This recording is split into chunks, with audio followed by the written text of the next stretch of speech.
Ya, bismillahirrahmanirrahim. Assalamualaikum warahmatullahi wabarakatuh. Alhamdulillahirabbil Waalaikumsalam. alamin wassalatu wassalamu ala asrofil anbiya'i wal mursalin sayyidina Muhammadin wa ala alihi wa ashabihi ajmain. Amma ba'du. Rabbi shrahli sadri wa yassirli amri wahlul 'uqdatam min lisani yafqahu qawli. Rabbi zini ilman warzuqni fahman birahmatika ya arhamar rahimin. Amin amin ya rabbal alamin. Masya Allah, sahabat Izi, kita ketemu lagi di eventnya Izi Sabtu Seru. Nggak berasa ya, minggu lalu kita ketemu di acara Sabtu Seru dengan pembicara Mbak Eci Sofwan terkait bagaimana ya hobi-hobi untuk meningkatkan fotografer muslimah in action. Nah, kali ini di event Sabtu Seru akan lebih menarik lagi karena kita akan bertemu langsung dan mendengarkan true story dari survivornya COVID-19. Begitu juga kita akan belajar langsung dari pakarnya, dokter spesialis anak. Nah, siapa dia? Ya, sebelumnya Fitri sapa dulu untuk sahabat Izi, bagaimana kabarnya nih? Semoga baik-baik saja ya yang bergabung di acara kita ini.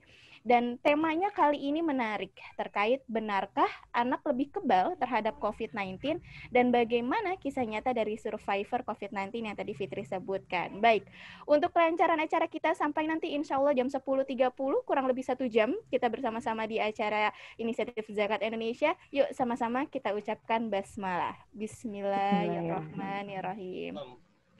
Baik, teman-teman, sahabat Izi, jadi kalau berbicara COVID-19, apalagi dengan kondisi sekarang, sepertinya juga beberapa zona ya, gitu. Ada yang kalau kita ngelihat berita, terkadang makin makin menjadi suggest sendiri gitu ya buat kita. Jadi agak stres sendiri gitu buat kita. Artinya gini, loh ini makin banyak ya jumlahnya gitu. Dan peraturan juga yang dinyatakan bahwa juga kita akhirnya PSBB itu dijalankan lebih ini lagi lebih ditingkatkan lagi gitu. Sosialisasi juga dari pemerintah juga banyak untuk meneruskan mengingatkan terkait protokol COVID-19 ini sendiri gitu. Nah, berbicara itu, ini kita kedatangan dari Mbak Hayat. Kalau nama panjangnya sih Mbak Siti Nurhayati. Gitu. Kita pengen tahu nih, kita pengen sharing terkait cerita nyata beliau yang memang qadralullah ya. Beliau merasakan bagaimana pada saat menjadi pasien COVID-19. Tapi alhamdulillah saat ini beliau sudah sehat walafiat dan bisa bergabung di sini berbagi cerita ke kita. Jadi Fitri coba sapa dulu. Assalamualaikum Mbak Hayat. Waalaikumsalam warahmatullahi wabarakatuh. Masya Allah ada seger nih ya kelihatannya Mbak Hayat ya. Alhamdulillah. Alhamdulillah. Posisi Ya, di mana ini Mbak Hayat? di rumah. Di rumah ya. Oke. Tadi Fitri sedikit bridging terkait sedikit kisahnya Mbak Hayat itu. Tapi boleh diceritakan mungkin lebih detail sama Mbak Hayat. Bagaimana sih Mbak awal mulanya itu bisa tahu gitu ya, tahu bahwa oh saya terdeteksi ya gitu atau saya ternyata positif COVID-19 dan penanganannya itu berapa lama sampai akhirnya dinyatakan alhamdulillah Mbak Hayat ini sembuh. Silakan Mbak Hayat. Oke. Selamat pagi semuanya, sahabat Izi. Uh, Tadi sudah disebutkan nama saya adalah Siti Ya. Nurhayati dan panggilannya Hayat.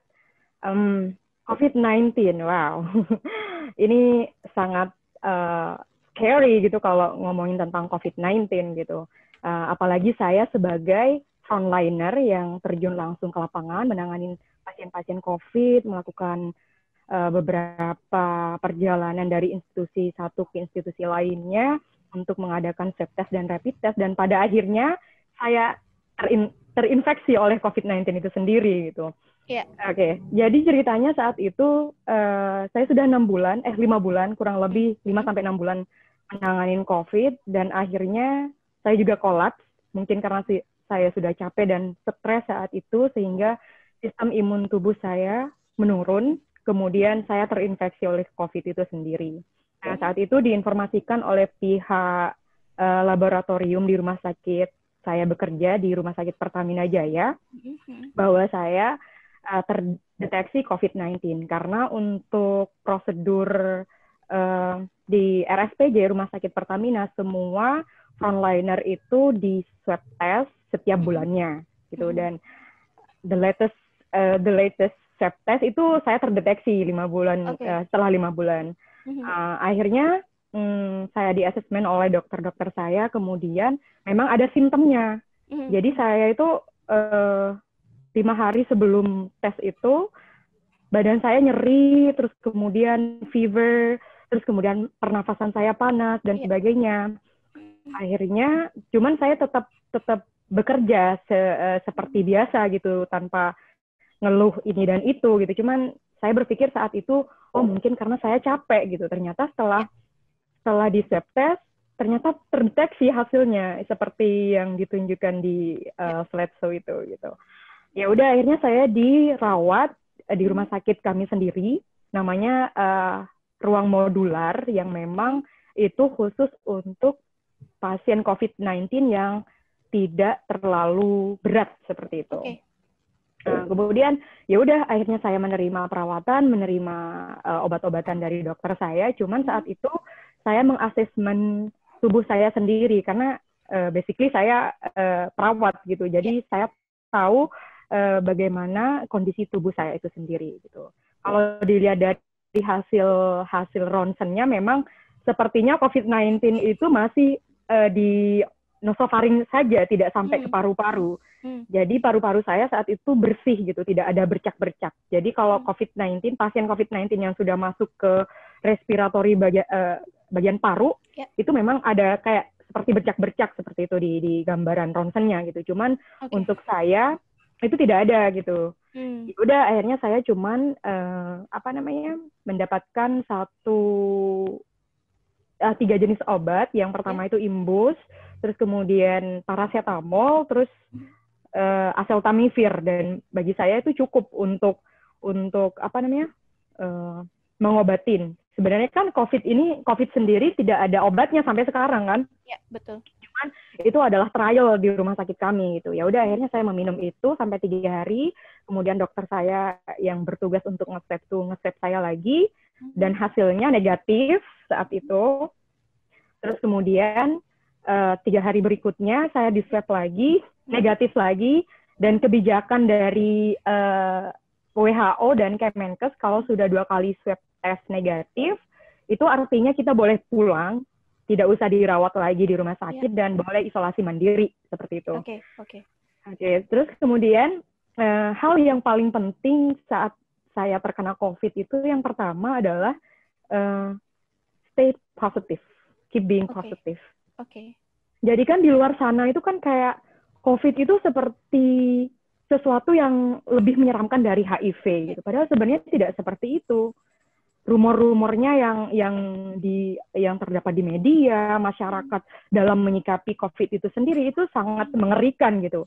Padahal kami sendiri di medis itu, ketika kamu bisa menjaga sistem imun tubuh kamu dengan baik, COVID itu akan hilang sendiri dari tubuh kamu gitu. Terus kemudian saya banyak minum, terus kemudian saya agak lebih fokus lagi berdoa sama Allah terhadap zat yang menciptakan tubuh kita dan yang menciptakan COVID itu sendiri, gitu kan. Saya berdoa kepada Allah, ya Allah, saya yakin bahwa saya tidak akan mati karena COVID, gitu. Saat itu, dan memang selalu berdoa, gitu. Ya, doanya ada di slideshow itu. Bismillahirrahmanirrahim, la yadurru ma'asmihi syai'un fil ardi wala fis sama'i wa huwas samiul alim. Gitu kan.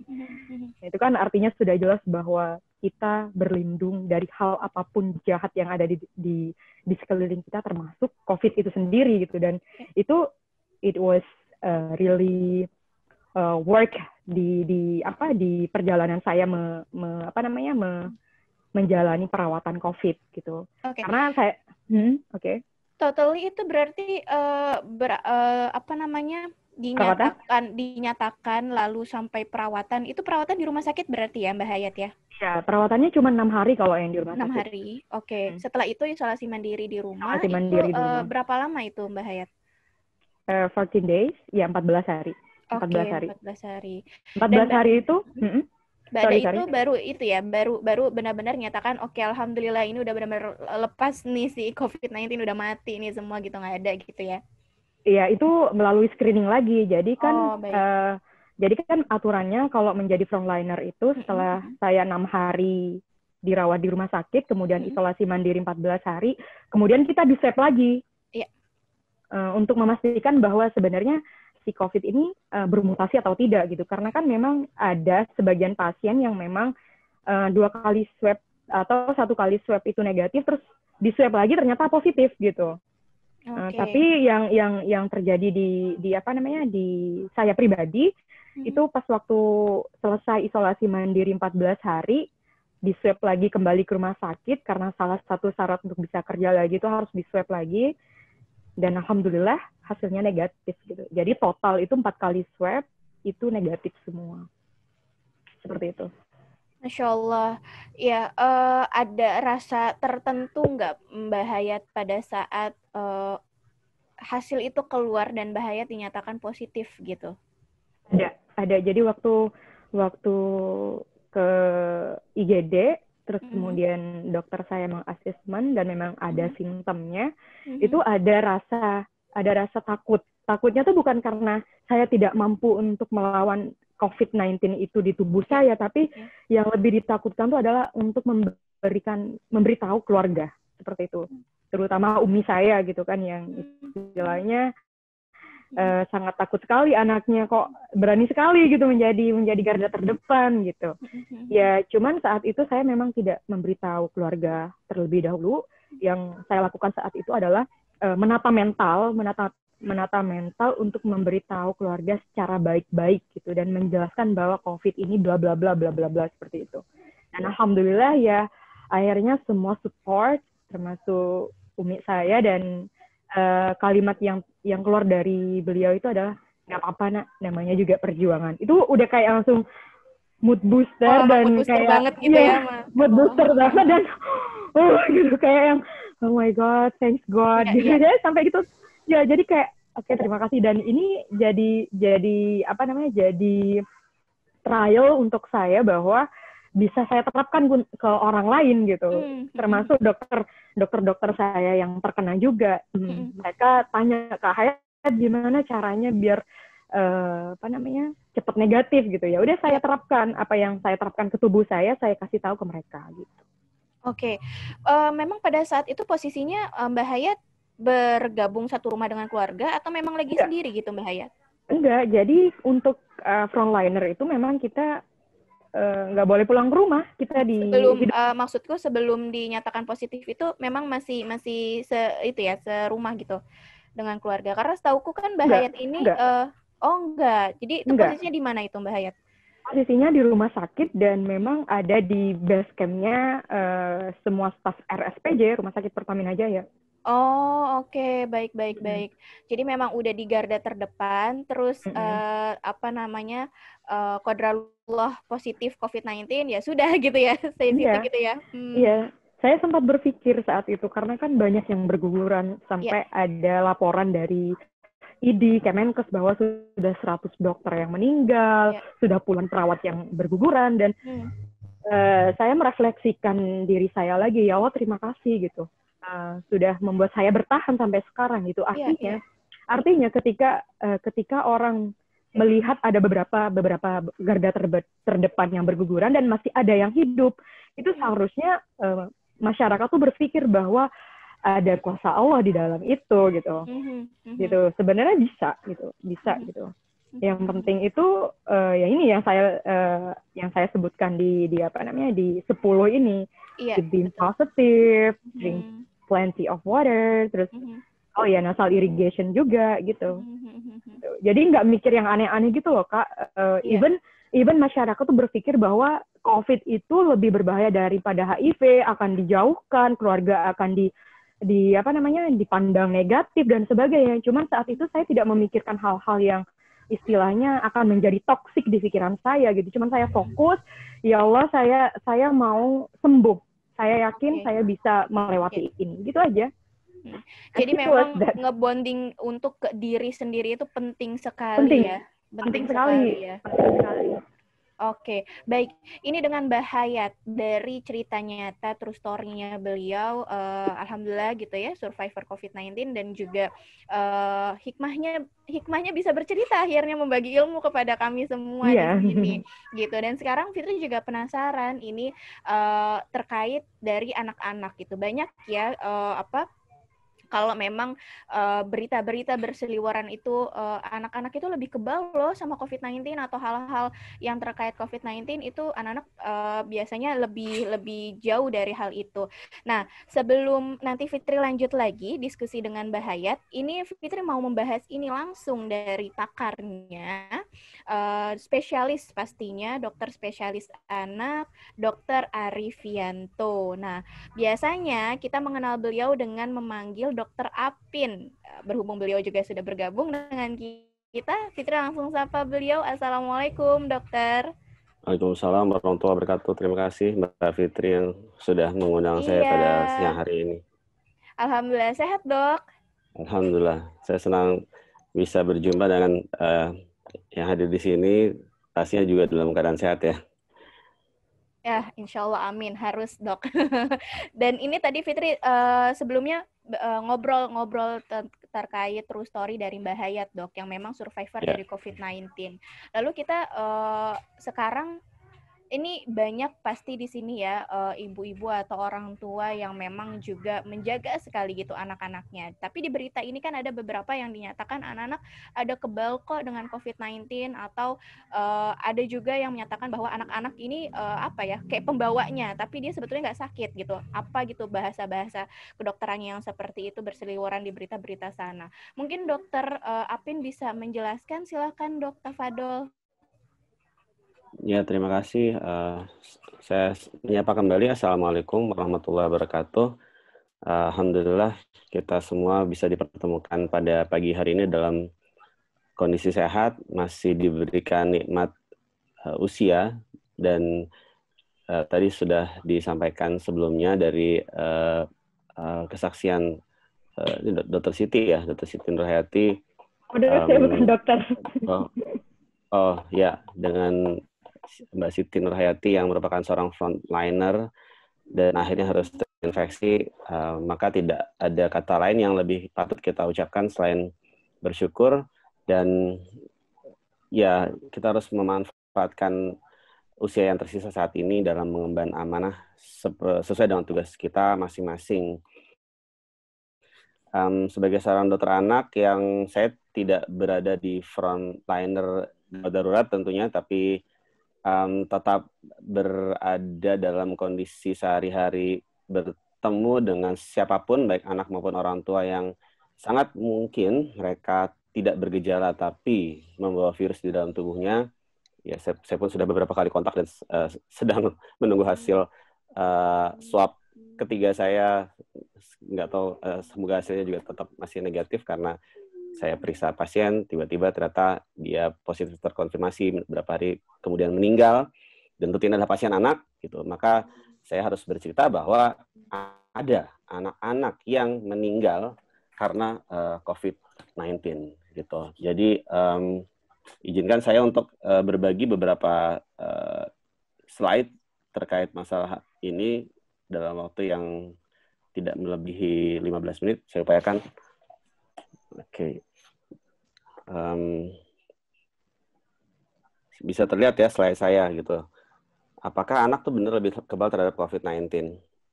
Jadi kalau saya ingin mengawali dengan pernyataan bahwa anak itu bagian dari keluarga. Dan anak itu adalah komponen yang paling lemah dari keluarga itu sendiri. Kalau istilah bahasa Inggris itu the most vulnerable part of the family. Orang yang komponen yang paling tidak memiliki kekuasaan daya upaya dan mereka berada sepenuhnya dalam kontrol dari orang tuanya. Artinya apa? Ketika anak harus tetap sehat, maka itu adalah tanggung jawab dari seluruh orang yang merawat, seluruh caregivers yang mereka sudah memiliki inisiatif dan kemandirian untuk mengurus anak tersebut. Maka yang paling bertanggung jawab dan paling harus memiliki pengetahuan terhadap kesehatan di tengah pandemi ini adalah orang tuanya dan seluruh orang dewasa yang berada di rumah tersebut. Bagaimana data statistik yang ada? Saya mengambil dari teman-teman saya di Pandemic Talks.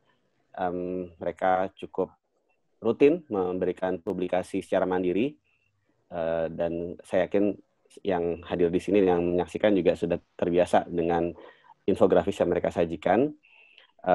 Mereka mengumpulkan data per 22 September 2020 dari sebaran usia yang ada yang bisa kita lihat dari situs COVID yang bisa kita ikuti sehari-hari bagaimana perkembangannya, maka bisa dikatakan bahwa untuk anak di bawah 5 tahun itu sudah ada 74 kematian, dan per definisi anak itu adalah mereka yang berusianya di bawah 18 tahun, maka total sudah ada 74 ditambah 93 anak, 167 anak yang meninggal akibat COVID-19. Angka yang tidak sedikit. Maka di sini kita bisa melihat case fatality rate, yaitu bagaimana angka kematian dari 100 anak yang ada, dan ternyata ini angkanya angka yang tidak menyenangkan sama sekali dan termasuk angka yang cukup tinggi. Nah, sekedar pengenalan saja, dan saya yakin semua sudah tahu tentang COVID-19, penyakit akibat infeksi virus. Belum ada vaksin yang bisa kita gunakan karena masih dalam tahap uji klinis tahap ketiga. Dan kita sekarang sudah tentunya sama-sama meyakini dan paham bahwa upaya mendeteksi keberadaan virus ini adalah dengan pemeriksaan swab, bukan dengan rapid antibody, tapi dengan antigennya. Dan pada anak ada satu terminologi yang silakan dipelajari, itu yang namanya MISC, Multisystem Inflammatory Syndrome in Children. Salah satu bentuk anak-anak pun bisa mengalami kematian akibat COVID-19 dalam satu terminologi penyakit yang membedakan dengan orang dewasa. Saya nggak akan bahas masalah ini. Nah, saya akan langsung masuk ke kondisi yang ada gitu kan. Temuan terkini menyebutkan bahwa ini saya ambil dari publikasi di bulan Agustus 2020, sudah dimuat di media mainstream dan sudah ada publikasinya di jurnal yang bisa diunduh secara gratis, bisa dibaca. Jadi salah satu hikmah dari pandemi ini adalah buat kami dokter itu bisa mengakses jurnal-jurnal yang sebelumnya harus berbayar, jadinya gratis. Dan ini tentunya bisa diakses siapapun, termasuk selain dari orang-orang dunia kesehatan. Dikatakan bahwa pada anak ternyata virus itu bisa bertahan sampai berminggu-minggu pada tubuh anak. Dan dalam penelitian yang sudah dipublikasikan bulan lalu ini, di sini kita bisa pahami maknanya, ada simptomatik dan asymptomatik, artinya mereka yang bergejala dan yang tidak bergejala. Yang tidak bergejala pun itu memiliki kadar jumlah virus yang cukup tinggi dan bertahan sampai berminggu-minggu pada anak-anak yang terinfeksi SARS-CoV-2 yang mengalami COVID-19. Ingat, jadi tanpa gejala pun mereka bisa memiliki virus yang cukup tinggi. Dan mereka tentunya bisa menularkan ke orang lain. Jadi jangan remehkan anak-anak yang bisa saja memiliki virus ini, mereka bisa tanpa gejala, karena kasus kematian pada anak memang lebih rendah dibandingkan orang dewasa, tapi kalau mereka sampai menular ke orang dewasa, kita khawatir orang dewasa itu pada risiko yang lebih tinggi untuk mengalami penyakit berat dan berakhir dengan kematian. Tidak hanya sekedar memiliki virus yang bertahan sampai berminggu-minggu dalam saluran napas mereka, tapi anak-anak, balita bahkan di bawah 5 tahun itu bisa jadi memiliki virus yang lebih banyak di saluran pernapasannya. Jadi makin muda usia itu dibandingkan orang dewasa, bisa jadi ada satu anak dan satu dewasa. Bahkan pada orang dewasa yang jelas-jelas bergejala, kalau nanti ingin mempelajari lebih lanjut dari publikasi yang ada ini, orang dewasa yang bergejala pun bisa saja dan terbukti dalam penelitian ini itu memiliki kadar virus atau viral load yang lebih sedikit dibandingkan dengan anak-anak yang sangat mungkin tanpa gejala atau sakitnya ringan. Artinya apa? Pada anak itu memiliki keunikan, bisa virus yang tinggi belum tentu menimbulkan gejala yang berat. Dan pada orang dewasa yang virus lebih sedikit pun bisa sudah bergejala, bahkan berat, tapi pada anak-anak bisa jadi tidak bergejala. Inilah teman-teman yang unik pada anak yang membedakan dengan dewasa. Ini bukti lagi bahwa anak jangan diremehkan. Mereka bisa tetap menjadi penular. Nah, saya akan masuk lagi ke kenapa angka case fatality rate atau angka laju kematian pada anak itu sangat bermakna. Ikatan Dokter Anak Indonesia, tempat kami berhimpun dalam satu organisasi, itu sudah membuat publikasi juga gitu bahwa angka case fatality rate yang tadi kurang lebih sama ya, ini data dari 2 bulan yang lalu gitu, dibandingkan dengan data terakhir di bulan ini pun kurang lebih sama, tetap di atas 1% case fatality rate-nya itu. Ini adalah angka yang lebih tinggi daripada Tiongkok, Italia, dan Amerika Serikat. Bisa kita lihat sendiri, lebih dari 10 kali lipat. Bahkan kalau dibandingkan dengan angka kematian anak akibat COVID-19 di Eropa, itu lebih memalukan, lebih menyedihkan. Itu sampai lebih dari 100 kali lipat. Ini bukti bahwa jangan remehkan kalau anak-anak sampai terinfeksi sakit. Dan kalaupun tidak sampai meninggal, tapi kalau dibuat proporsi, angka kejadian itu tinggi. Dan kita akan terus melihat gitu, makin tinggi kasus baru yang terlaporkan di publikasi harian, dan kita tidak tahu akan tembus sampai di angka berapa gitu, saya sampai tidak terlalu mengikuti karena ya angka terus bertambah. Logikanya ketika orang dewasa bertambah terus, maka anak-anak juga akan bertambah juga. Dan ini akan berdampak kepada banyak hal, termasuk masalah bagaimana nanti anak-anak boleh sekolah atau tidak. Kita sudah cukup paham gitu kan, cukup ramai dalam 2 bulan terakhir wacana apakah anak sekolah kembali di tatap muka atau masih harus tetap bertahan di rumah saja. Maka Ikatan Dokter Anak Indonesia tetap dalam sikapnya untuk meminta anak-anak tetap belajar di rumah saja. Dan tidak hanya itu saja, yang ternyata harus pakai masker pun itu nggak cuma orang dewasa. Anak-anak pun juga harus pakai masker. Ini mohon maaf kalau terlalu kecil ya, slide-nya nanti insya Allah akan saya share ke panitia untuk bisa dibagikan ke yang lainnya. IDAI tetap menganjurkan penggunaan masker dan face shield pada anak usia di atas 2 tahun. Jadi untuk masker itu tidak dianjurkan pada anak di bawah 2 tahun, karena terkait dengan saluran napas anak yang masih sempit dan masih kecil. Malah risikonya lebih besar dibandingkan dengan manfaatnya.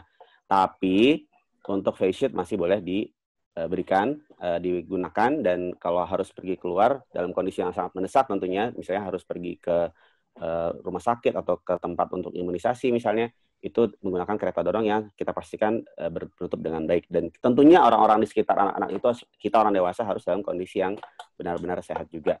Dan perlakuan lain tetap sama, physical distancing, penjarakan secara fisik 2 meter, membiasakan anak untuk cuci tangan. Dan ingat, pada anak-anak yang pakai masker pun itu tidak kemudian didadak pakai masker terus boleh keluar rumah, tapi harus diajari. Mereka adalah kelompok yang, ingat ya, mereka masih belum paham, tidak kemudian akan boleh menyentuh bagian wajahnya, padahal jelas-jelas tidak boleh menyentuh bagian wajah, karena itu bisa memaparkan dengan virus apapun itu berkali-kali, dan itu sangat membahayakan. Dan nanti ada hal-hal lainnya terkait dengan anak-anak yang harus berada tetap di rumah saja. Anak-anak itu akan menjadi sakit karena tidak banyak bergerak juga. Artinya apa? Aktivitas fisik pada anak-anak itu juga adalah hal yang sangat penting.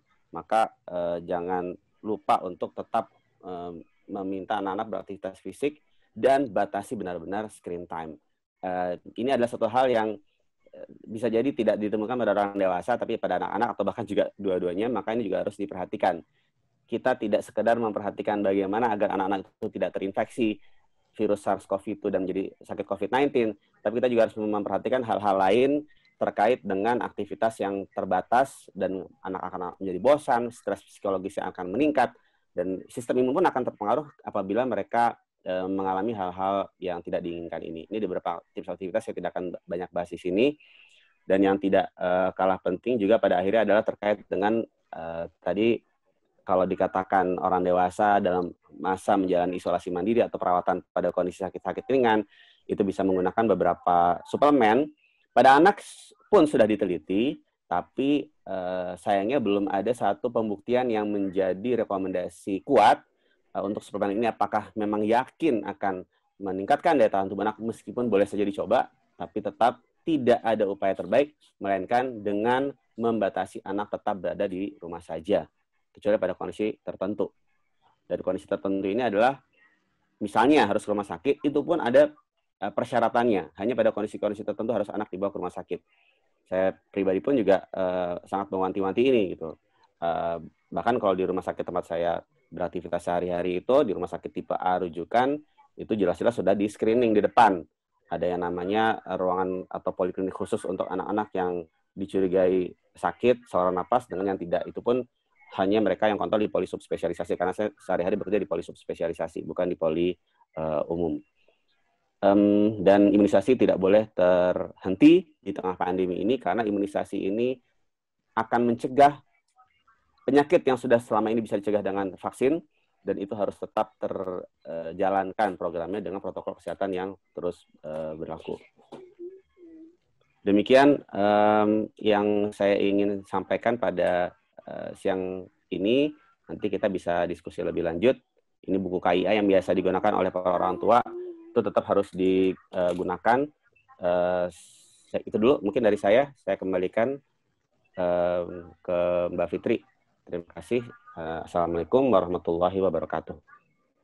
Waalaikumsalam warahmatullahi wabarakatuh. Iya, Masya Allah, ternyata ngelihat dari jumlahnya di Indonesia juga ini ya, anak-anak memang ada jumlah yang dinyatakan positif bahkan sampai meninggal, begitu ya, Dok ya? Iya, betul meninggal.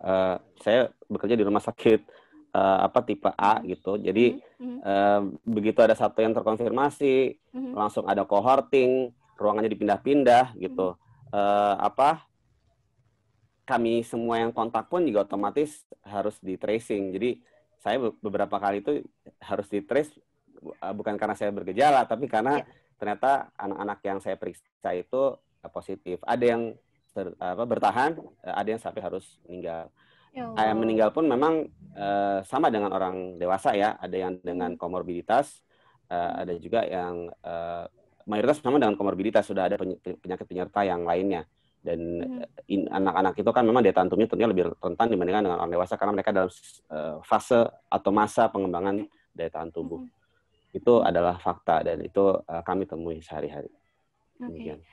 Baik, iya. Ini sudah masuk beberapa pertanyaan. Jadi sahabat Izzy, bagi yang ingin Q&A ya, silahkan mengajukan pertanyaannya. Ada di Q&A ikonnya Zoom Pro ini. Silahkan mengajukannya, namanya siapa atau dari kota mana. Lalu pertanyaannya apa. Nanti akan kami sampaikan, akan Fitri sampaikan ke Dr. Apin ataupun ke Mbak Hayat ya. Kita akan Q&A. Tapi sebelumnya ini mohon izin Dokter, ada dari teman-teman inisiatif Zakat Indonesia yang mau sharing juga terkait aktivitas apa sih yang sekarang sedang dijalani dan bagaimana. Karena itu Fitri sapa dulu Pak Rohandi. Assalamualaikum Pak Rohandi. Waalaikumsalam warahmatullahi wabarakatuh, Mbak Fitri. Iya, alhamdulillah. Damang Pak. Alhamdulillah saya. Alhamdulillah. Ya, silakan Pak Rohandi, apa yang mau di-sharing di sini dengan sahabat Izzy di acara Benarkah Anak Kebal Terhadap COVID-19? Silakan Pak. Baik, terima kasih. Assalamualaikum warahmatullahi wabarakatuh. Waalaikumsalam. Alhamdulillah wa syukurillah. Allahumma salli ala sayyidina Muhammad wa ala alihi washabihi ajmain. Terlebih dahulu memang saya merasakan Mbak Fitri ya, satu kali di swab. Karena itu 2 bulan yang lalu, alhamdulillah negatif. Jadi situasi ini memang sangat mengkhawatirkan, terutama buat anak-anak. Baik, lanjut. Terima kasih, mohon izin para peserta sekalian bahwa kami Izzy merupakan bagian dari Lembaga Amil Zakat Nasional. Next. Kami hadir sudah 6 tahun perjalanan di provinsi, ada sekitar 16, dan merupakan bagian dipercayakan oleh lembaga zakat secara khusus oleh Kementerian Agama. Alhamdulillah kami dapat legalitas sejak 2015, walaupun lahirnya tanggal 10 November 2014 ya, dan dipercayakan juga oleh Kementerian Hukum dan HAM. Satu penghargaan juga bahwa kami diberikan kesempatan untuk diaudit oleh akuntan publik 2016 sampai 2017, dan juga karena memang sudah kewajiban kami harus dimonitoring dan evaluasi oleh Kementerian Agama. Alhamdulillah 2018 kami meraih predikat A, alhamdulillah. Dan yang paling membanggakan juga di daerah Provinsi Jawa Barat kami diberikan kepercayaan menjadi lembaga terbaik. Dan yang paling membahagiakan buat kami mempersembahkan kepada masyarakat bahwa kami telah diaudit juga secara khusus oleh Kementerian Agama dan Basnas dengan nilai akreditas A dan nilai-nilai yang tertinggi. Alhamdulillah ini atas kerjasama dari semua unsur, terutama kepercayaan para donatur. Dan setiap program yang disampaikan ke masyarakat, kami hadirkan juga adanya Biro Kepatuhan Syariah. Hal ini untuk pengawasan dari tata nilai syariahnya, bahwa program yang dikeluarkan itu harus betul-betul sesuai kaidah hukum di Islam, tentunya begitu. Next. Salah satu yang menjadi konsentrasi ini irisan dengan program yang mendasar kebutuhan siapapun, terutama ya di situasi apalagi pandemi ini, adalah kesehatan. Namun untuk kesempatan ini kami menyampaikan satu program yang menjadi fokus program di bidang kesehatan adalah klinik hemodialisa, atau yang sering dikenal masyarakat itu klinik cuci darah. Ya, Pak Dokter lebih paham situasi bagaimana kondisi saudara-saudara yang menderita penyakit gagal ginjal begitu ya. Next. Bahwasanya kami mempunyai hal ini adalah karena adanya kebutuhan dari saudara kita yang kurang dalam mendapatkan pemerataan keanggotaan peserta dari kesehatan masyarakat atau jaminan kesehatan masyarakat, juga dari daerah-daerah terutama Jamkesda, jaminan kesehatan daerah, juga khususnya DKI keluarga miskin begitu. Yang selanjutnya bahwa ternyata penyakit ini cukup tinggi dari jantung begitu ya. Hingga kami harus bisa menyegerakan pelayanan ini buat saudara kita terutama yang tidak mampu. Dan dari segi keterbatasan ekonomi tentu biaya ini cukup besar, bahkan pemerintah merasakan ini cukup besar dari anggaran-anggaran yang diserap untuk kegiatan kesehatan di BPJS. Next. Maksud dan tujuan kami memberikan program ini adalah bagaimana bisa memberikan terselenggaranya pelayanan yang memang dibutuhkan lebih layak, lebih terjangkau oleh masyarakat yang kurang mampu. Karena kita menjadi basis lembaga zakat, tentu ini perlu dibutuhkan, terutama yang menderita sakit gagal ginjal. Yang kedua, kami juga melakukan pelayanan berusaha mencegah, mengobati, dan pemulihan. Insya Allah juga akan ada proses pembinaan selama diobati, ya, di pemulihan dengan bimbingan spiritual juga, insya Allah. Yang ketiga juga pengembangan pusat informasi tentang ginjal, agar semua masyarakat juga mengenal, mengantisipasi penyakit ini, insya Allah. Next. Bagaimana bentuk pelayanan yang insya Allah pada kesempatan tahun ini kami sudah membangun, dan mudah-mudahan kita akan segerakan tahun ini selesai. Klinik ini khususnya diberikan kepada peserta yang BPJS. Yang kedua adalah yang menerima hak mustahik sebagai penerima zakat.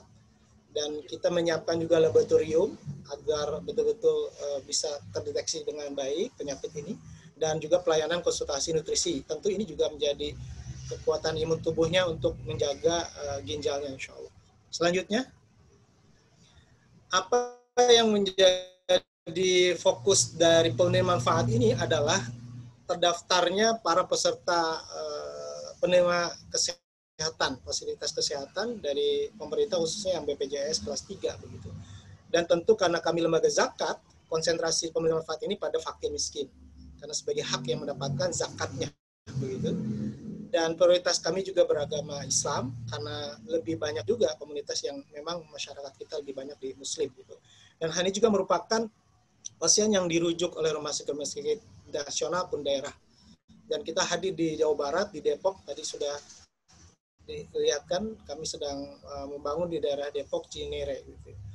Pengobatan perawatan juga ini akan terus berkelanjutan. Kita akan antar jemput transportasi ambulan bagi yang tidak terjangkau transportasinya, insya Allah. Next, selanjutnya.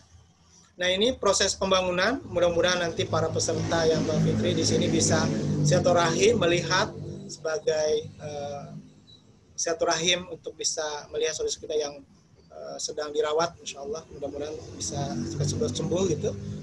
Selanjutnya.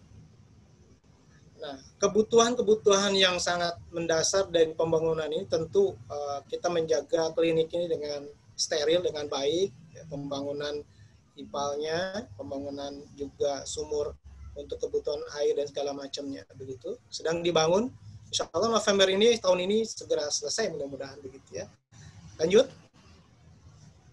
Nah, fasilitas yang sangat butuh itu ya seperti tabung khusus, ini tidak sembarangan dan biayanya cukup luar biasa, dan kita punya 2 lantai, 1 lantai khusus tiap bergantian para yang diberikan layanan ini setiap harinya insya Allah ada.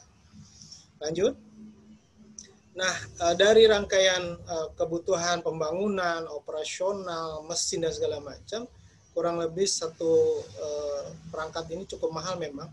Kita membutuhkan 16 mesin dengan operasional dan segala macam di atas 9 miliar. Mudah-mudahan atas doa, dukungan semua masyarakat, khususnya para muzaki yang mendonaturkan zakatnya ke IZI, ini bisa menjadi jalan kebaikan buat kita semua. Next. Salah satu ikhtiar dalam keimanan kita adalah bisa menyempurnakan rasa bahagia atau kesehatan kita memudahkan orang untuk bisa sehat, terutama buat saudara kita yang membutuhkan kebaikan kita, ya. Dengan Rasulullah SAW sampaikan, barang siapa yang bisa memudahkan saudaramu, Allah akan memudahkan urusanmu, begitu. Baik, lanjut. Nah, di kesempatan hari ini nih spesial ya Mbak Fitri, bahwa kita akan memberikan jalan komitmen bersama membangun klinik cuci darah IZI ini. Monggo silakan bisa nanti setelah ini diklik formulirnya, bisa diisi, dan insya Allah ada sesuatu yang bisa diberi penghargaan, apresiasi buat para donatur pada kesempatan kali ini. Next. Apa yang kita berikan adalah souvenir. Ada e-book yang bisa diberikan kepada para donatur pada kesempatan hari ini, gitu ya. Bagaimana bisa menambah wawasan tentang pemahaman zakat melalui buku-buku IZI, insya Allah. Selanjutnya juga ada, nah ini souvenir yang biasa punya kendaraan, kami menyediakan souvenir e-tol.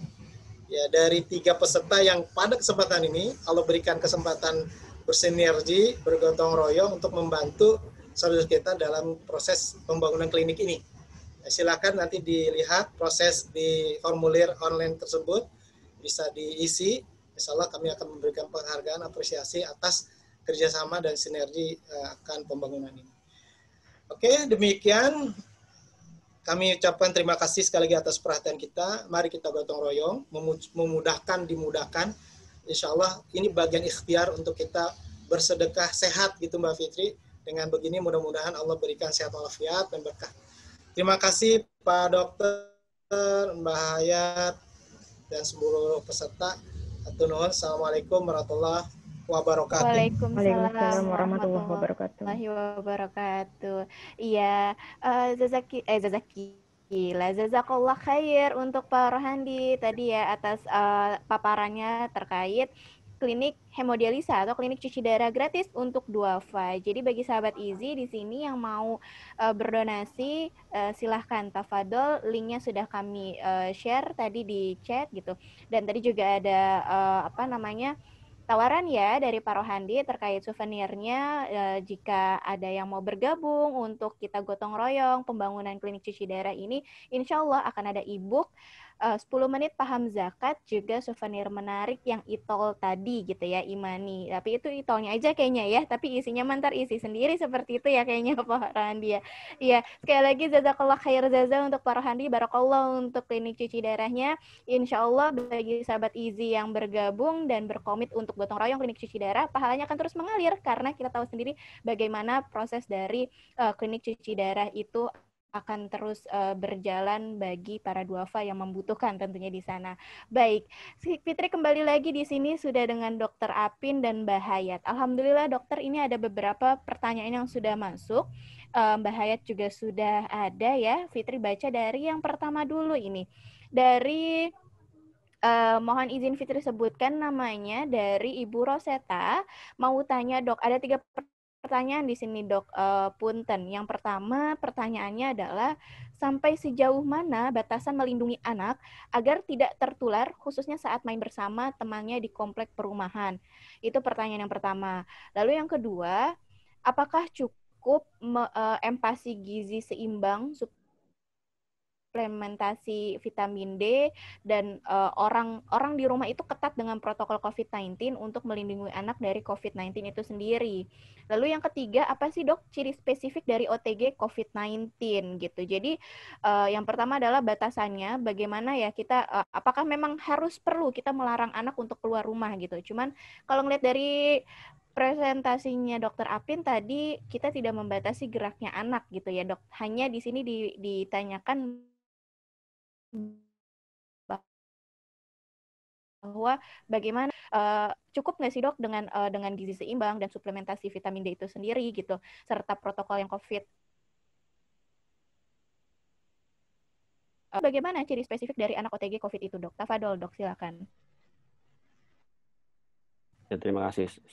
Semoga saya tidak salah menjawabnya. Ada 3 pertanyaan simultan. Yang terima kasih, pertanyaan sangat relevan dengan kondisi saat ini dan patut diketahui oleh seluruh orang tua.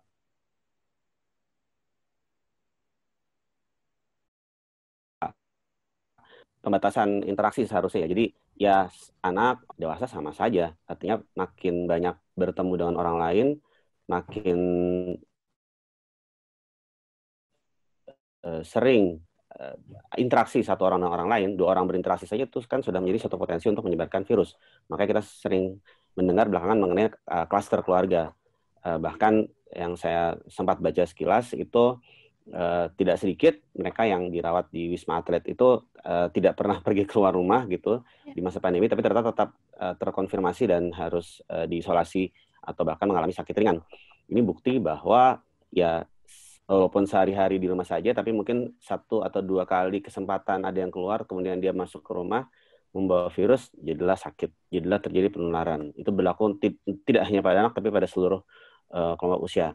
Maka ya sudah sangat jelas gitu, anak-anak yang tidak bisa dipercaya, dan anak-anak itu kan rentang usia dari 0 sampai 18 tahun. Kita nggak mungkin memperlakukan anak yang usia di bawah 5 tahun dengan anak yang usianya 10 tahun, atau bahkan anak remaja yang sudah memiliki kemandirian dan kepercayaan lebih terhadap mereka. Ya tentu kita akan menyesuaikan bahasa kita untuk mereka sesuai kelompok usianya. Yang jelas kalau anak-anak terutama nggak ada kepentingan sama sekali, pastinya ya udah di rumah saja, nggak perlu diajak pergi ke belanja katakanlah ke minimarket terdekat, tentunya tidak perlu seperti itu. Nah lalu bagaimana cara menjaga kesehatannya? Cukup dengan yang sudah terbukti adalah tentunya dengan pemberian ASI eksklusif, dilanjutkan dengan meneruskan sampai usia 2 tahun sebisa mungkin. Buat mereka yang masih memiliki bayi, mereka yang anaknya masih di bawah 2 tahun dan masih ASI, itu adalah pembuktian terbaik secara ilmiah bahwa pemberian kekebalan lewat ASI ini sangat penting dalam menjaga daya tahan tubuh. Kemudian meneruskan dengan pemberian makanan pendamping ASI yang bernutrisi seimbang, dan akhirnya tadi mengisolasi diri di rumah saja. Tidak ada anjuran vitamin suplemen khusus itu sebenarnya tidak ada gitu. Kalau mau pakai silakan, tapi benefit atau manfaatnya tidak lebih dibandingkan risk atau risiko yang ada. Demikian. Dan satu lagi terkait dengan masalah gejala. Ya namanya kan tanpa gejala ya. Dulu istilahnya OTG kan, sekarang kemudian sudah diganti kan namanya terkonfirmasi asimptomatik gitu, terkonfirmasi tapi nggak ada gejala, ya nggak ada gejala sama sekali, nggak ada bedanya gitu. Seperti kita semua yang hadir di sini, saya, ibu bapak yang ada di sini, kita nggak tahu, bisa jadi saat saya bicara atau ibu bapak bicara tuh virusnya ada gitu, tapi karena nggak pernah diperiksa, nggak ketahuan, ya nggak ada gejala. Maka ada yang bilang perlakukanlah semua orang itu adalah orang yang memiliki virus, tapi ya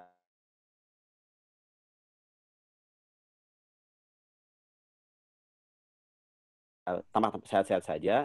Itu kira-kira yang saya bisa jawab. Semoga itu membantu. Oke, baik dokter. Ini lanjut Fitri mengarah ke pertanyaan yang kedua, dok. terkait nutrisi apa yang dibutuhkan anak agar imunitasnya ini tinggi. Lalu tambahannya adalah kondisi yang seperti apa ya dok untuk bayi sakit itu perlu dibawa ke dokter atau rumah sakit, mengingatkan rasa kekhawatiran orang tua saat ini gitu dok. Yang tadi juga sudah disampaikan sama dokter itu terkait jangan sedikit-sedikit ke rumah sakit gitu. Nah itu seperti apa gitu dok? Ya, terima kasih. Ini tidak kalah pentingnya pertanyaannya, bagus sekali. Saya berterima kasih ada yang bertanya seperti ini. Dan masih nyambung ya dengan poin yang pertama tadi kan makanannya seperti apa. Prinsipnya adalah makanan itu variatif. Jadi prinsip sejak pertama kali kita memberikan makan pada bayi usia 6 bulan itu adalah lengkap komponennya, ada karbohidrat, protein, lemak sebagai makronutriennya, dan ada sayur buah, vitamin, mineral sebagai mikronutriennya. Cukup. Dari situ kalau kita bisa berikan secara seimbang, sudah cukup sehari-harinya. Tentunya sebisa mungkin menghindari istilah junk food ya, atau makanan yang kalori tinggi tapi rendah tingkat vitamin mineralnya, bahkan bisa cenderung menimbulkan dampak lain, misalnya seperti gizi lebih, karena tadi saya sempat sampaikan sekilas, anak-anak itu berada dalam risiko malnutrisi di masa pandemi. Kenapa? Karena mereka aktivitas fisiknya kurang. Makanya bisa jadi banyak, berat badannya naiknya banyak, tapi nggak ada aktivitas yang bermakna, sehingga itu pun menjadi salah satu masalah baru. Jangan sampai gara-gara pandemi COVID-19 nanti ada pandemi gizi lebih, bahkan obesitas pada anak di kemudian hari. Itulah prinsip pemberian makan pada anak. Dan ini sama, nggak cuma anak, orang dewasa pun juga sama. Maka orang tua pun harus sebisa mungkin memberikan contoh pada anaknya sebagai role model, sebagai contoh teladan dalam memberikan makan ke anaknya. Lalu mengenai kondisi kapan harus membawa bayi dan anak ke rumah sakit. Tadi saya sama sekilas menyampaikan di infografis yang sangat menarik dari Ikatan Dokter Anak Indonesia, yaitu ketika ada kondisi kegawdaratan. Kurang lebih ada 10 kondisi. Yang pertama, ketika anak mengalami kejang, kemudian kedua, anak mengalami dehidrasi karena sebab apapun, entah karena muntah mencret, entah karena tidak mendapatkan asupan cairan yang baik, kemudian apabila mengalami luka bakar, keracunan, kemudian yang keempat ketika mengalami kecelakaan, mekanisme trauma, tapi tentunya ini sudah sangat jarang karena sudah jarang keluar rumah. Itu beberapa kondisi, dan satu lagi sesak napas ya, karena kan COVID-19 kalau memang gejala di saluran napas namanya bisa jadi pneumonia. Pneumonia itu gejalanya adalah sesak napas. Itu beberapa yang dan semua itu tidak dihafal dan itu semua bisa dibaca, sampai informasinya, maka manfaatkanlah waktu yang seharusnya cukup di masa pandemi kali ini, karena orang tua lebih banyak berada di rumah untuk belajar banyak hal tentang kesehatan, tidak hanya kesehatan diri tapi juga kesehatan anak-anaknya. Jadi tahu persis kapan harus bawa anak ke rumah sakit dan kapan bisa merawat, mengatasi masalah kegawdaratan yang di rumah terlebih dahulu. Itu yang bisa saya sarankan. Terima kasih. Oke. Jazakallah khair dok. Ini selanjutnya dari Ibu Putri. Dok, ada info mungkin dok, mengapa anak itu bisa lebih kebal terhadap COVID-19? Ya, terima kasih. Ini akhirnya pertanyaannya keluar juga ya. Pertanyaannya sangat sulit sebenarnya untuk dijawab. Kenapa? Karena ini ada penyakit yang sebenarnya masih baru kan. Makanya di awal kita bilangnya NCOV, Novel Coronavirus 2019. Novel itu baru, nggak pernah ketahuan sebelumnya. Publikasi dari bulan ke bulan muncul hal yang sebulan lalu atau bahkan seminggu lalu itu kita nggak tahu, sekarang jadi tahu karena muncul hasil penelitiannya. Nah, kenapa anak lebih kebal dalam tanda kutip? Banyak teori dan itu terus berkembang. Misalnya dulu sempat ada teori yang menyatakan reseptor atau tempat masuknya virus ke dalam tubuh lewat bagian namanya reseptor ACE2, ACE2 di paru-paru itu dikatakan lebih sedikit ekspresinya pada anak dibandingkan orang dewasa. Itu jadi salah satu alasan. Yang kedua, anak-anak itu ada yang dalam namanya train immunity. Anak-anak itu justru mereka kelompok yang lebih sering terkena infeksi. Jadi anak itu terbiasa kena infeksi macam-macam, batu pilek, mencret, infeksi virus. Orang dewasa kan lebih jarang kena infeksi, tapi kenanya penyakit degeneratif, diabetes, hipertensi misalnya, jantung. Tapi anak-anak kan karena sedang terbiasa menghadapi virus, maka kalau kemasukan virus ini dianggapnya sudah terbiasa dan mampu untuk mengatasinya. Itu ada teori yang kedua, yang lainnya. Yang ketiga adalah anak itu lebih jarang berada di luar rumah, anak-anak kan nggak mencari nafkah gitu kan, mereka nggak harus keluar rumah, maka mereka lebih terjaga. Yang keempat ya tadi yang masih menjadi terus penelitian dan pertanyaan dan dikembangkan, kenapa kok virusnya tinggi tapi nggak menjadi sakit gitu. Tapi itu jadi satu pelajaran untuk tidak meremehkan anak-anak gitu. Jadi saya aja sebagai dokter anak yang kalau praktek sore cuma imunisasi, saya harus benar-benar pakai masker N95 dan pakai face shield. Kenapa? Karena saya nggak tahu ketika anak itu saya suntik terus dia nangis, tapi ya dropletnya keluar, itu bisa jadi virusnya masuk. Padahal anak-anak itu sama benar-benar anak sehat. Saya kan menseleksi sekali anak yang boleh saya periksa sore hari itu nggak boleh ada gejala saluran nafas. Itu contohnya. Semoga bisa menjawab pertanyaannya. Dan silakan terus membaca, browsing, googling, karena akan selalu banyak informasi baru. Dan biasanya media nasional akan memberitakan update-update dari COVID-19 ini. Oke, Demikian. baik. Sebelum Fitri lanjut ke pertanyaan selanjutnya, ini Fitri mau menyampaikan dari Ibu Rosetta yang tadi pertanyaan pertama, Dok, beliau menyatakan, siap, laksanakan, Dokter Apin, katanya. Bismillah, terima kasih banyak, Dok, gitu. Baik, ini juga ada pertanyaan masuk untuk Mbak Hayat. Jadi sebelum Fitri lanjut pertanyaan yang mengantri untuk Dokter Apin seperti biasa, Fitri akan ke Mbak Hayat dulu ini. Mbak Hayat, ini ada beberapa pertanyaan ternyata untuk Mbak Hayat. Alhamdulillah. Pertama, pertanyaannya adalah, setelah survive dari COVID-19, apakah benar bahwa nantinya yang pernah terjangkit ini tidak akan terjangkit lagi di kemudian hari gitu? Itu pertanyaan yang pertama. Lalu yang kedua, Mbak Hayat, ini setelah survive dari COVID ini, apakah ada perubahan gitu dari saluran pernafasan gitu, atau seperti apa gitu di kondisi Mbak Hayat sendiri gitu? Silakan Mbak Hayat. Oke, terima kasih pertanyaannya. Untuk pertanyaan yang pertama, apakah setelah survive dan sembuh dari COVID akan resiko terkena COVID lagi gitu maksudnya? Ya, betul. Kalau ini masih fresh banget nih, kemarin belajar tentang virus and bakteri. Kemarin profesor saya tuh bilang kalau memang COVID-19 ini resiko bermutasi kalau tidak salah. Jadi kalau seumpamanya saya sekarang ini sembuh, terus kemudian saya melanggar aturan protokol kesehatan, tidak menutup kemungkinan saya akan terkena lagi gitu. Contohnya, saya sekarang clean nih, nggak ada COVID di tubuh saya, cuman saya nanti ke tempat publik gitu, banyak orang, terus nggak pakai masker, terus kemudian nggak hand washing, itu bisa seperti itu. Gitu. Cuman kalau tadi pertanyaan yang kedua tadi apa? Pertanyaan yang kedua itu tadi terkait ini. Setelah survive dari COVID ini, apakah ada perubahan? Pertama, apa yang dirasa gitu, perubahan apa dari saluran pernafasannya kah, atau perubahan apa gitu yang dirasa sama Mbak Hayat? Oke. Seperti cerita saya di awal, bahwa sepertinya COVID-19 itu cuma hanya nyampe di nasofaring saya saja gitu. Sehingga ketika di swab, itu terdeteksi. Tidak sampai di respiratori saya, di bagian paru-paru gitu. Jadi tidak merasakan apapun, tidak sesak, ataupun nyeri dada, atau apapun, sampai sekarang.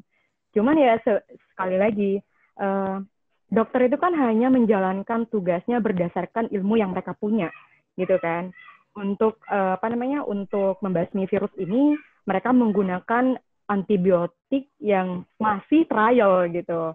Jadi saya meminum itu, cuman saya lebih mentreatment tubuh saya sendiri berdasarkan ilmu yang saya punya gitu, berdasarkan pengetahuan yang saya punya gitu. Cuman alhamdulillah sampai sekarang selama menerapkan protokol kesehatan, terus kemudian makan makanan nutrisi yang baik, sampai sekarang oke sih, seperti manusia pada umumnya yang sehat seperti itu, produktif, kuliah, nulis buku dan sebagainya gitu. Nggak ada masalah, alhamdulillah. Oke, alhamdulillah. Ini terima kasih Mbak Hayat. Jadi memang itu tadi kembali lagi kepada keep positif dan doa selalu, serta tetap menjaga protokol dan menjaga asupan gizi maupun vitamin gitu ya Mbak Hayat ya. Iya, Fitri kembali ke Dokter Apin ini dokter. Dokter, pertanyaan selanjutnya dok. Ini ada orang tua yang memang sempat kontak dengan OTG yang positif COVID-19 gitu, dan alhamdulillah sih kalau di swab infonya adalah ini negatif, tapi perlu nggak sih anak-anak dan sekeluarga itu akhirnya di swab lagi gitu dok?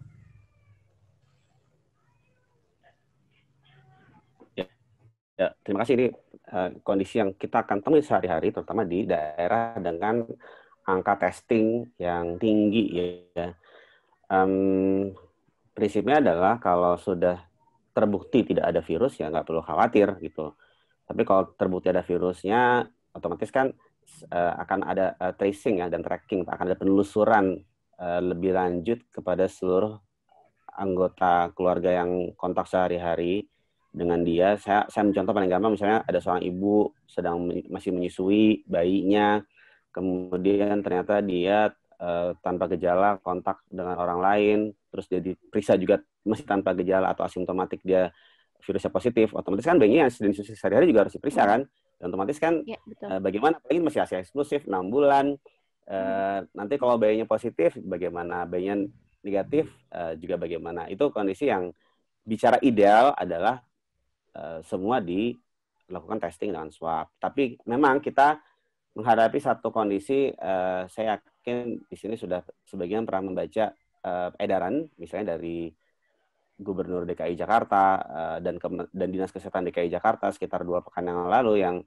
menyatakan bahwa kalau misalnya positif maka dilakukan isolasi mandiri, atau sekarang sudah berubah ya, harus katakanlah tidak boleh di isolasi mandiri tapi harus di tempat di hotel atau di Wisma Atlet misalnya, atau di tempat yang sudah ditunjuk, tapi tidak harus melakukan pemeriksaan swab ulangan.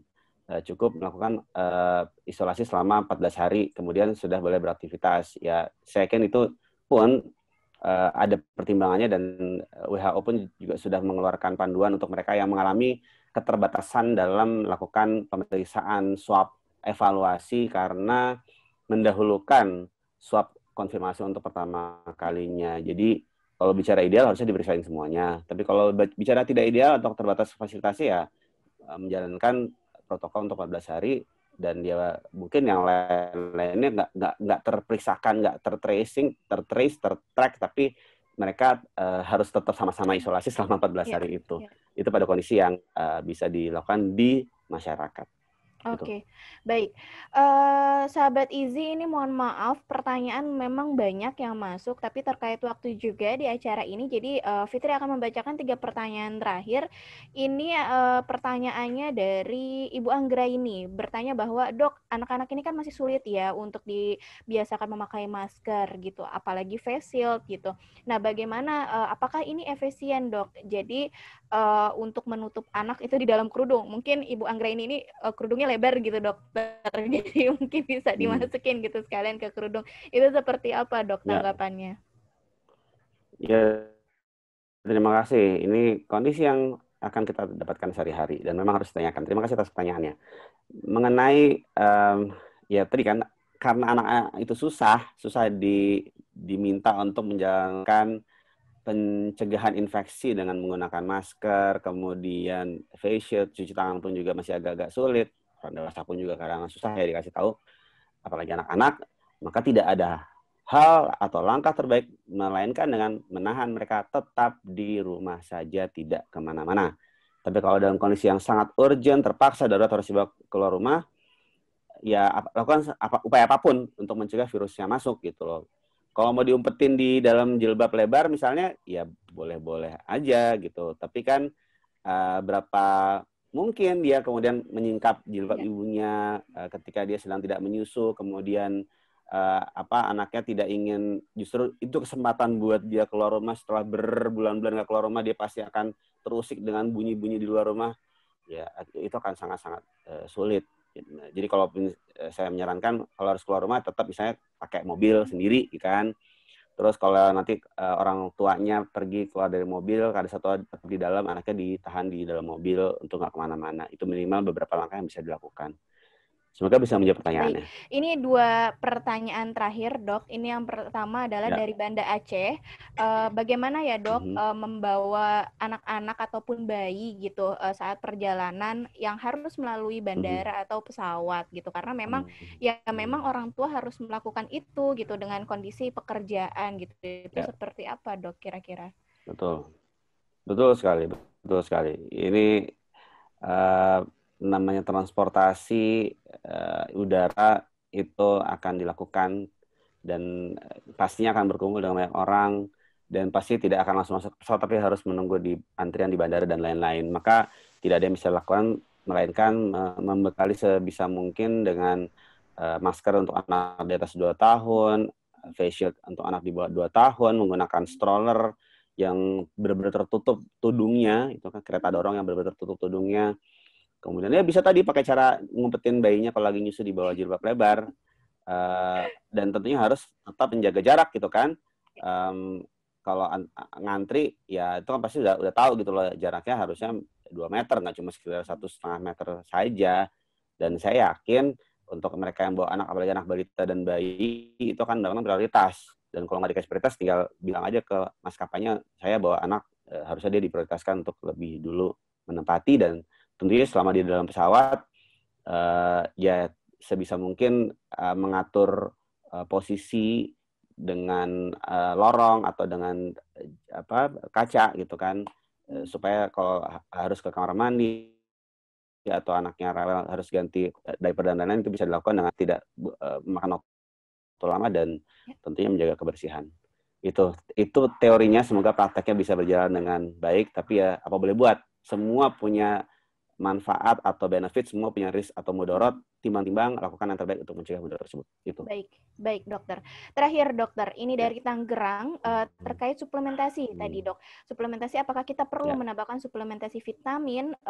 Ini dengan kondisi anak yang kurang dari 2 tahun gitu, atau mungkin di umur 2 tahun, apa yang menjadi pilihan tepat gitu dalam kondisi seperti pandemi ini gitu, tambahan suplementasi vitaminnya dok? Baik, saya ulang untuk yang ketiga atau 4 kalinya ya, saya menegaskan kembali. Saya paham, ini adalah pandemi, kita semua panik. Masa sih nggak ada yang bisa kita lakukan untuk mencegah masuknya virus dan meningkatkan daya tahan tubuh kita? Masa nggak ada sih suplemen yang bisa kita berikan? Prinsipnya adalah kalau kita meyakini satu suplemen yang bisa diberikan, silakan berikan selama tidak ada efek samping yang membahayakan. Tapi kalau bicara secara kejujuran ilmiah yang harus dibuktikan dengan penelitian yang berbasis bukti, atau istilahnya itu ada evidence-nya, EBM, evidence-based medicine, itu ya tidak ada rekomendasi spesifik. Saya analogikan seperti ini. Minum vitamin, suplemen, sebaik apapun, semahal apapun, tapi nggak menjaga protokol kesehatan, kena tuh virus. Nggak minum suplemen sama sekali, tapi benar-benar di rumah saja dan meyakini orang-orang di sekitar adalah orang-orang yang menjaga protokol, itu akan sangat meminimalisasi, mengurangi risiko tertular anak tersebut. Itu yang mudahnya seperti itu. Jadi silakan pada prinsipnya, tapi tidak ada rekomendasi yang sangat kuat, yang jelas-jelas itu mampu mencegah adalah jangan kemana-mana anaknya. Itu jawaban saya. Mohon maaf kalau tidak memuaskan. Silakan banyak lagi membaca. Saya bisa saja salah berpendapat. Yang jelas ikhtiar apapun tentu harus dibarengi dengan doa tentunya, tapi harus utuh pemahaman terhadap informasi tersebut, jangan sepotong. Demikian. Iya, Masya Allah, tanpa terasa ini waktu sudah di jam 11.38 ini dok. Jadi Fitri boleh kembali mengundang Mbak Hayat di sini bertiga dengan Dokter Apin juga. Sebelum kita closing, boleh dok kiranya ada closing statement nanti dari Dokter Apin, begitupun dengan Mbak Hayat. Ya, silakan dari closing statement dulu dari Dokter Apin gitu, dan sedikit mungkin bisa memberikan pencerahan dok terkait beberapa kondisi keluarga yang memang mungkin masih tradisional gitu. Artinya banyak yang menyatakan ya udah kalau saya mau cium anak itu ya udah saya cium aja gitu. Jadi hal-hal protokol itu mungkin bisa juga disampaikan di closing statement-nya Dokter Apin. Silakan, tafadhol dok. Terima kasih Mbak Fitri. Pernyataan Mbak Fitri terakhir jadi memberikan ide buat saya untuk kasih closing statement. Maka jadilah orang tua yang dewasa. Dalam hal ini adalah, kan tidak semua orang tua itu ternyata dewasa. Maksud saya, mereka tahu apa yang mereka harus lakukan, tapi mereka melanggar itu. Ya, mereka tahu bahwa, saya kasih contoh sederhana, pakai masker aja. Masker itu harus benar-benar tertutup utuh ya, dari atas hidung sampai bawah dagu. Tapi kemudian pakai masker sih, tapi di bawah hidung gitu kan, masih tetap napas, masih ngobrol biasa gitu. Terus itu bukan contoh yang baik gitu. Jadi ini harus benar-benar ditekankan. Dan tadi kan ya jangan cium anak. Kalau rasa sayang tidak harus ditunjukkan dengan mencium atau memeluk gitu. Kalau itu justru memaparkan anak pada bahaya. Justru itu tidak sayang namanya sama anaknya. Maka ya closing statement saya adalah, kita nggak tahu kapan pandemi ini akan berakhir, maka tetap bersabar, tentunya sambil berdoa, dan terus bekali diri dengan ilmu. Apabila kita khawatir dengan berita negatif gitu. Kalau kita takutnya makin banyak baca, makin banyak berita negatif, makin turun imunnya, maka saring sendiri informasinya. Jadi itu misalnya tetap bersabar sebagai orang tua di tengah pandemi yang punya tanggung jawab sepenuhnya terhadap anak-anaknya. Jadilah orang dewasa yang benar-benar dewasa. Demikian. Assalamualaikum warahmatullahi wabarakatuh. Baik, sebelum beralih ke Mbak Hayat ya, closing statement-nya dari Fitri. Jazakumullah khairan katsiran untuk Dr. Apin atas presentasinya, Dok, di waktu yang cukup singkat ini, Masya Allah, ilmu-ilmunya. Tapi jangan ditutup dulu sebentar, Dok. Kita dengarkan dulu closing statement dari Mbak Hayat. Silakan, Mbak Hayat. Oke, cuman mau menambahi dari statement-nya Dr. Apin. Do not allow yourself to be a part of political games. Karena untuk di masa pandemi ini yang paling penting tuh adalah kita hidup dulu gitu, safe dulu gitu. Udah, thank you. Masya Allah, iya. Jazakillah khair ya untuk Mbak Hayat, dan sekali lagi juga jazakallah khair jaza untuk Dr. Apin, dan semoga kita terus diberi kesehatan ya Dr. Apin, sekeluarga, juga dengan Mbak Hayat juga tetap bisa terus beraktivitas. Sekarang masih beraktivitas di garda terdepan Mbak Hayat atau seperti apa? Enggak, saya fokus kuliah akhirnya ya, udah fokus kembali ke kuliah. Baiklah kalau kayak gitu.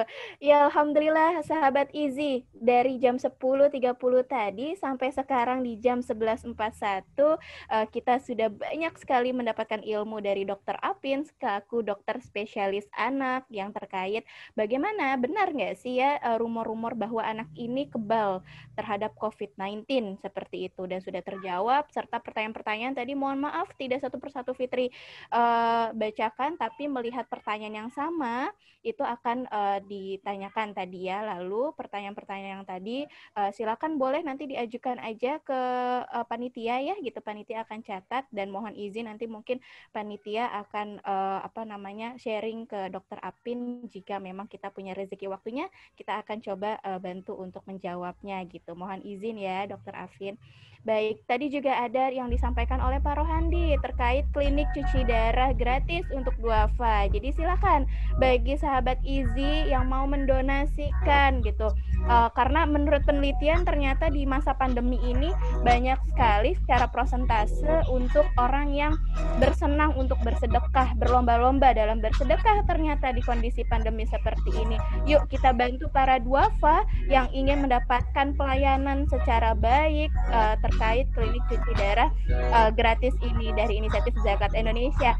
Silakan klik linknya yang sudah kami share, dan sekali lagi saya Fitri selaku pembawa acara mohon maaf jika ada kata ataupun sikap yang kurang berkenan dalam acara ini, dan tetap jaga kesehatan, terus tetap mengikuti protokol COVID-19 sahabat Easy, dan jangan lupa follow yuk media sosialnya Inisiatif Zakat Indonesia, bisa di Instagramnya @inisiatifzakatindonesia atau juga di YouTube-nya @inisiatif, channel media edukasi zakat terkini.